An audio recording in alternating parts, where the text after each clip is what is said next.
How to file DoorDash taxes on TurboTax. Hi guys, welcome to our channel. Let's begin. As a DoorDash driver, you're considered self-employed and must file taxes as an independent contractor.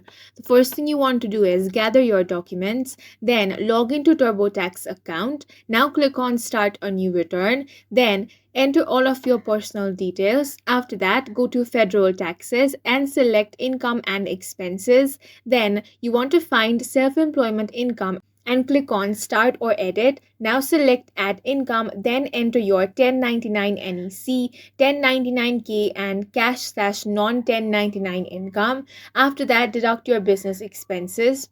To lower your taxable income, deduct eligible business expenses such as mileage deduction. Then, as an independent contractor, you have to pay self-employment tax and income tax.